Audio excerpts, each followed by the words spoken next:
Heaven on Earth. Teachings of Mother Gavrilia. Excerpts from The Ascetic of Love.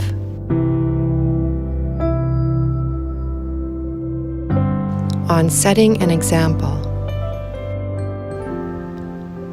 Setting yourself as the good example for the other person is of the utmost importance. For what the other one needs is your example and silence and love, nothing else. This is what experience has taught me, both for children and grown-ups, particularly for the grown-ups. If you happen to express an opinion, make a comment or pass judgment on whatever the other one believes or practices, you will be heading straight at his ego. And the ego will not admit, even inwardly, that what you are saying is correct. The ego does not want to be told anything by anyone else. Unfortunately, this is so. Therefore, keep your silence. Do not say anything until you are asked for your opinion. The Lord has said it clearly. Give to every man that asketh of thee, on all matters. They ask your opinion, then give it. That is my experience. Love and silence. With these two I am so happy, so quiet, so peaceful. I cannot describe it adequately to you. It is heaven on earth.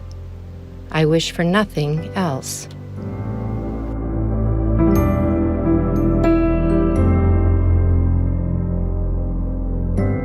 On not existing.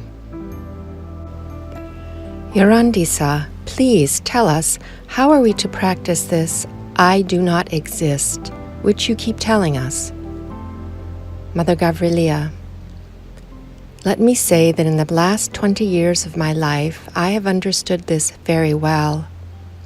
When a person comes to tell you what troubles him, and at that time your mind is distracted by something that concerns your own self, then you are trying in vain, for you will not be able to help that person. But if you forget that you exist, and you become that person, even if he happens to be a thief, a liar, a murderer, you can enter his soul and think, oh my God, the poor man. How can he overcome that? What is he to do? Then, in the state he is, without judging him, without condemning him, without hating him, you start telling him, didn't the Lord say that he became a man to ease the misery of man, to free him from wickedness and all such things? In this way you have become one with that person. And even though that person has come to you full of despair, now he leaves cheered up, for he knows that Christ is with him, and he will be able to face his problems. So when you become the other, one person leaves, the next one comes, then a third, a fourth, a fifth. At the end of the day you ask yourself, who am I? Of all these people, who am I? No one. I am no one. How funny. Then I say, let me behold Christ, even if I do not exist. What do I care about my existence? I said that once, twice, 3 times. People ask me, are you cold? Who is cold? Are you hungry? Who is hungry? How can I feel hungry, since I do not exist? Does pollution affect your health? How, since I do not exist? Well, they thought I was a little off my mental balance.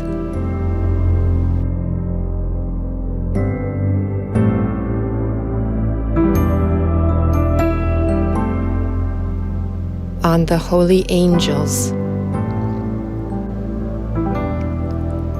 The angels are always ready to help us.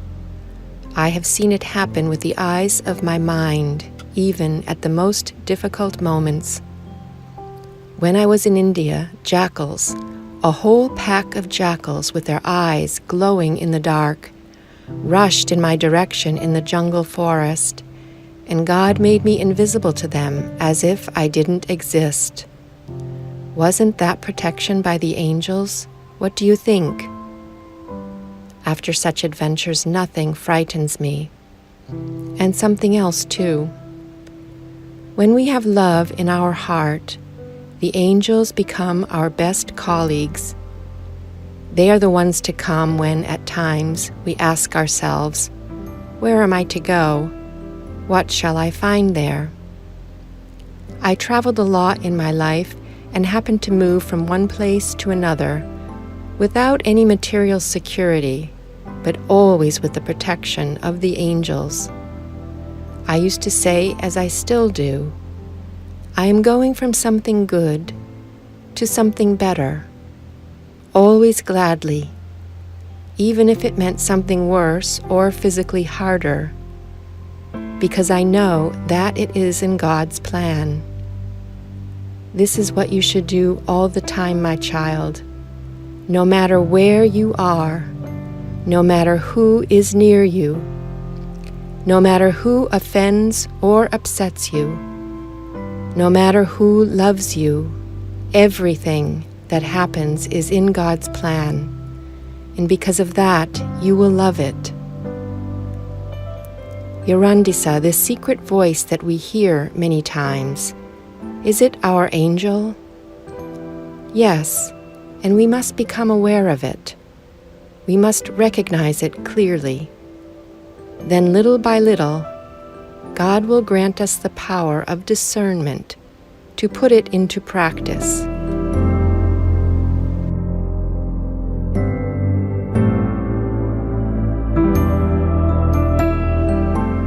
On visions and grace.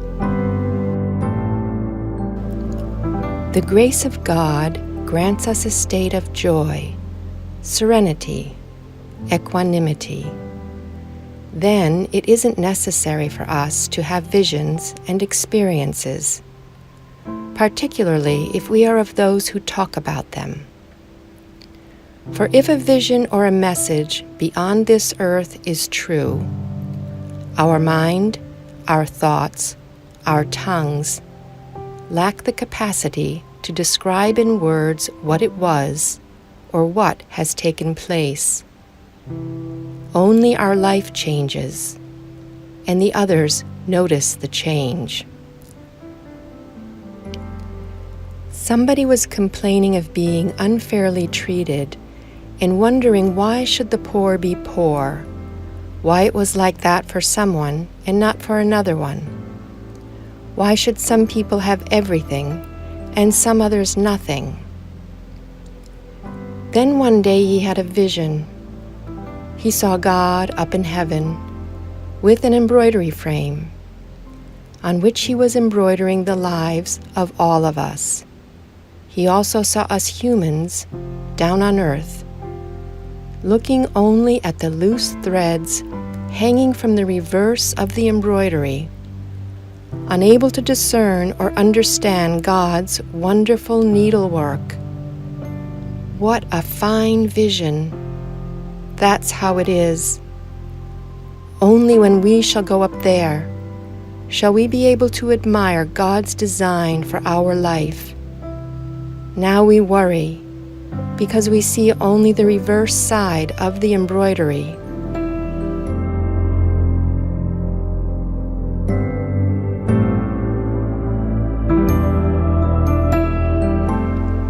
On God's will.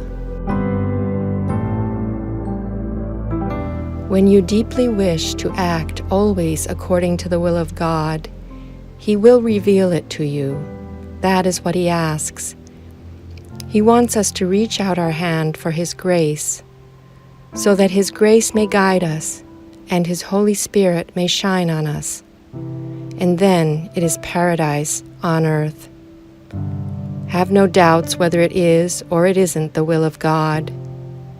because when you doubt about what is to be done, it will not be done properly. Don't forget that when it is not the will of God, He makes it quite clear, for then He shuts all the doors. When you go here and there and find obstacles everywhere, change course. Don't insist on your own will. Make your prayer and change your mind.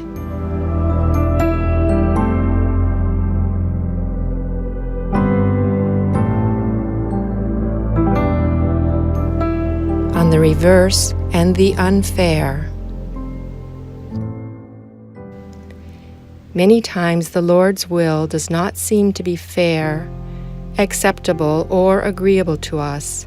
But when we understand that beyond everything stands a mountain, the mountain of His love, then we realize that things could only be so, in harmony with God's plan.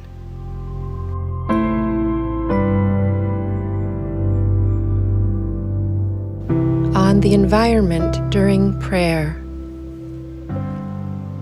I wanted to ask if the environment plays any role in prayer. Yurandisa. Yes, up to a certain point it does. Beyond this point, however, it doesn't. As I said to that Swami up in the Himalayas, who was choosing sites with fine views, etc., Swami, why do you choose such beautiful places, since when you pray you keep your eyes shut and see nothing but God inside you? So, what are you doing? Doesn't a blind man pray? He remained silent for a while and then told me, "You are right," perhaps out of politeness.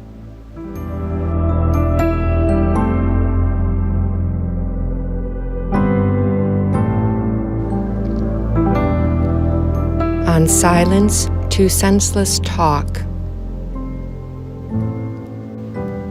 Some people like to expound their senseless theories, perhaps for as long as an hour. In such cases, say nothing, absolutely nothing. You should not discuss with these persons, even if your own silence gives them the false impression that they have convinced you. Otherwise, they may learn new things about the truth, which they will distort and present it as it suits them. Whereas when they don't know,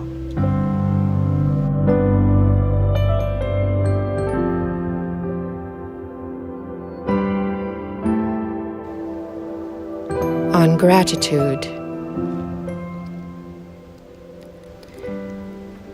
I want to tell you to be very careful on the subject of gratitude.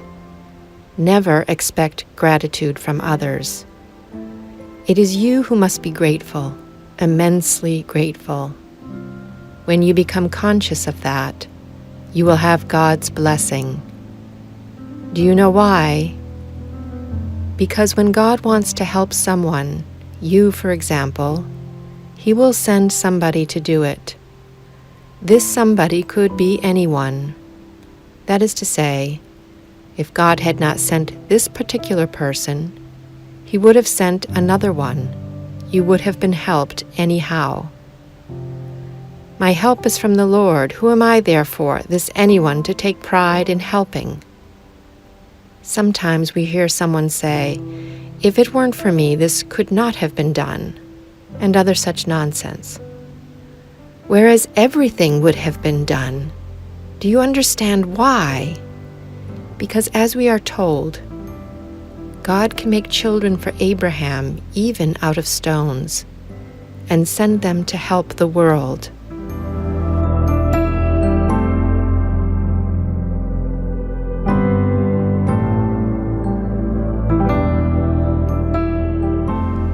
On the reciprocation of love. In friendship and in worldly love, there should be a response. It cannot be otherwise. But love, as taught by Christ for the first time, is offered without expecting anything in return. This is the great, vast difference.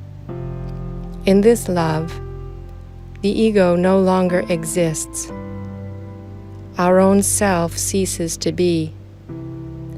We give our love to the other as we receive it from God, without any thought as to what He does with it. This is what is important, the way that Christ loved, and also the way that quite a lot of people love today. All persons of God love in this way. They do not love because they expect something in return from the one they love. They love because if you cease loving, you cease living. Those who have not felt that have not felt the joy of God at all. Not at all. Because they are concerned only with themselves all the time. You see, I love this person so much and he does not reciprocate my feelings. I did so many sacrifices for him. You hear such nonsense so often. It has nothing to do with love according to God, which comes from the source of love, goes to the other, and returns to the source. Who am I to expect and wonder whether the other person loves me or not? Do we feel in union with God? What else do we want? This is our sole purpose in life.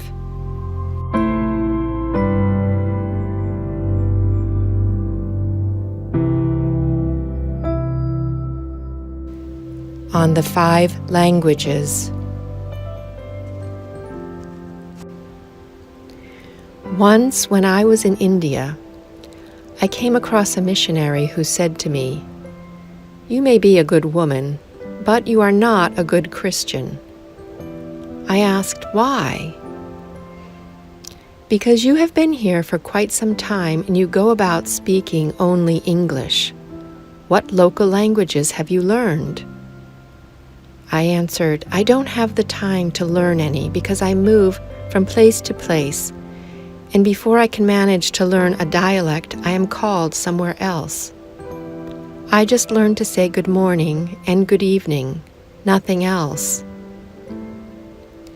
"Well, you are not a good Christian, nor can you be a missionary. You know, of course, that Catholics and Protestants always learn the local dialects so that..." Then I prayed, "Lord, give me an answer to this. I asked this with all my heart." And then I said, I forgot to tell you. I use 5 languages." "Indeed, which 5? "The first is smile. The second, tears. The third, touch. The fourth, prayer. The fifth, love. With these 5 languages, I travel the whole world." And then the man, perplexed, said to me, "Just a minute, say that again so I can jot it down." And he took out a piece of paper and wrote the 5 languages. That's how it is. With these 5 languages, you can travel around the world and the whole world is yours.